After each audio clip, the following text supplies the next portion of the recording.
My name is Robert Ferruolo. I'm going to be talking about how to detect and prevent threats, Wi-Fi threats.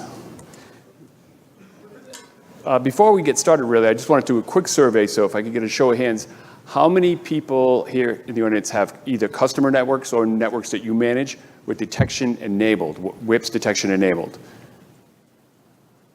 Okay. And then how about automatic prevention enabled, where if it senses a rogue API on the network, it's automatically going to try to take it out? You got 1, 2, 3. Okay.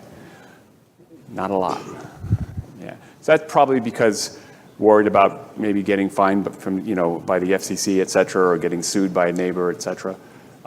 And so we're going to talk about how maybe we can have more confidence in going forward. So you maybe want to enable automatic detection and prevention, rather. So as far as threats, rogue AP, so that everyone's on the same page, because I know different solutions called basically different things. This is an AP that's on the wire, so it's on the same network as the WIPS sensor. An evil twin or a honeypot. Here we're using a Wi-Fi pineapple. In this case, it doesn't have to be, but when I do a little demo, it's going to be a Wi-Fi pineapple that we're using. A misconfigured AP, so that's an AP that doesn't have the policies or it's not compliant with the policies that are set by the administrator. And rogue client, a client that had previously connected to an AP. Misassociated client, that's an authorized client, a client that is then associating to a neighbor AP or to a honeypot or Wi-Fi pineapple, et cetera. And then ad hoc AP. So those are the threats we're going to be working with. This is in the news. This was an article that I saw in Wired, and it's been in the news, a Justice Department indictment for some hacking that was done recently using a Wi-Fi pineapple and other means. They don't go into all the details, but in one case, this gentleman got caught with a Wi-Fi pineapple in a backpack, trying to do man-in-the-middle attack. And I'm not sure if that was related to the Novichok gas attack or the nuclear power operations or the Olympic doping, but you can kind of guess there's, who the actors are here. And so you can read about that. There's the link. It's pretty interesting. How many people were aware of this attack? Yeah, it's very interesting, actually. So now, in terms of detection techniques, I'm going to talk about the ones that a little bit. There's a white paper that I'm going to make available to all of you that goes into the details for these detection and prevention techniques.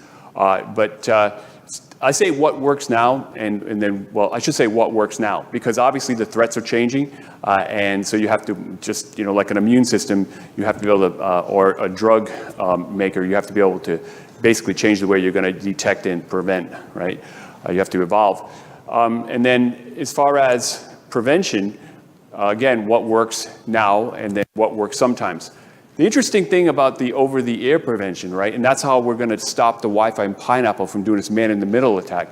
A guy's got a backpack, right, so you're going to do over-the-air prevention because you're not going to be able to put stuff on the wire. There's no wire. But with PMF, think about it. PMF, OWE, right, it's supposed to make things safer. But if the Wi-Fi pineapple is using that, you're not going to be able to do the same kind of over-the-air preventions, right? So it's actually fixing one thing and breaking another. All right. So we're going to show you some tests. I got a little demo, go through quickly.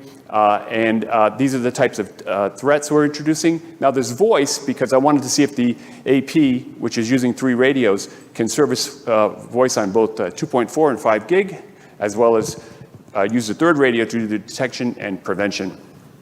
That's the setup. We have 8 clients on the 2.4 gig radio.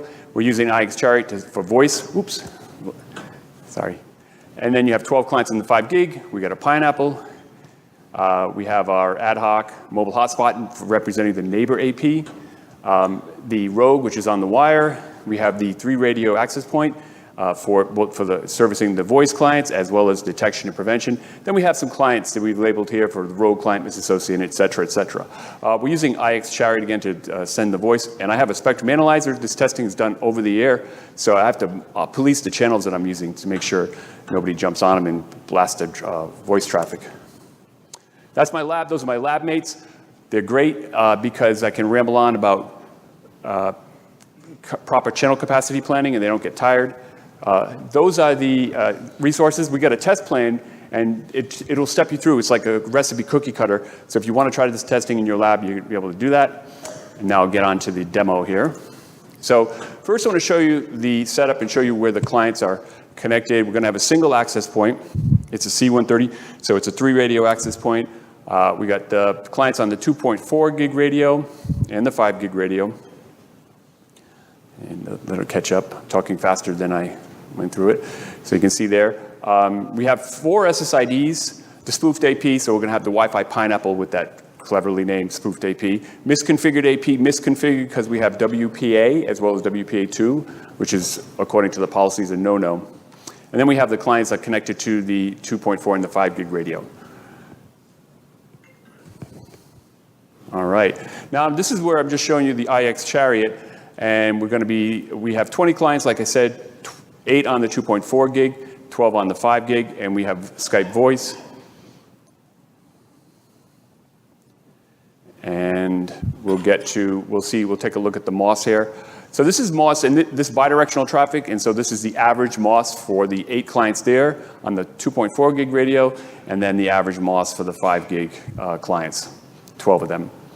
Now, normally when I do this demo, I'm going to introduce each of the threats simultaneously and then show the detection and prevention. So if I had, maybe next year we can do that if I have a longer time slot. But here's the abridged version. We're getting to the final test case where they're all the threats are there simultaneously. We have 2 Apple Rogue SSIDs, one on 2.4, one on 5 gig, the Wi-Fi Pineapple, spoofed AP SSID, and then the neighbor AP, which is the MiFi, or the hotspot. And then the C130 has one misconfigured SSID, and now I'm going to enable prevention. This is so it's dramatic, right? Because if I had prevention enabled already, you wouldn't get to see the before and after. But normally, we would recommend to our customers that you have prevention enabled because we're confident that we won't mischaracterize or misdiagnose rogue APs. So here I'm just showing that prevention, now that prevention is enabled, we see that each of these APs is in quarantine, and if you hover over the little symbol, it tells you why it's in quarantine. And for the misconfigured, it's because of the mismatched WPA, and we have WPA2 is all that's allowed for this network. And then here we have the clients also being prevented. Now some of them are being prevented by actually over the air, like in the case of the misassociated client, we're doing over the air prevention.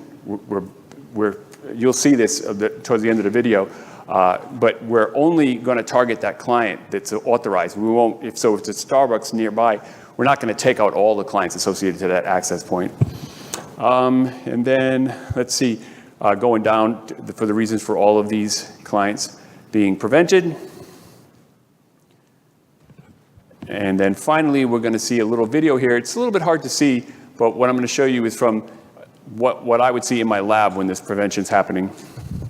Oh, just checking on the MOS again here to make sure that while the prevention's happening, MOS was not impacted. We're able to do that because we have the 3rd radio. So you can't do over-the-air prevention if you're servicing voice clients, right? You can't do it at the same time because voice would, you see that drop big time. It would get really, really, really horrible. So the 3rd radio is able to do that over-the-air prevention. Now here we see prevention's disabled again. So I'm showing you the rogue clients, or the clients connected to the rogue AP. And this is connected to the Pineapple, the Wi-Fi Pineapple. And the pings are going through, because again, prevention is disabled. Misconfigured client, so it's connected to that WPA SSID. And then you have the neighbor client, which is not an authorized client. So when we turn on prevention, we don't want to mess with that guy. But this is the misassociated client. That's an authorized client. It previously connected to the authorized AP, and we're going to try to prevent that guy from being misassociated. The last one was the ad hoc. So I'm going to spin around here. Dude, he's sidling up to me. And then we're going to turn on prevention. Let's see if you can see.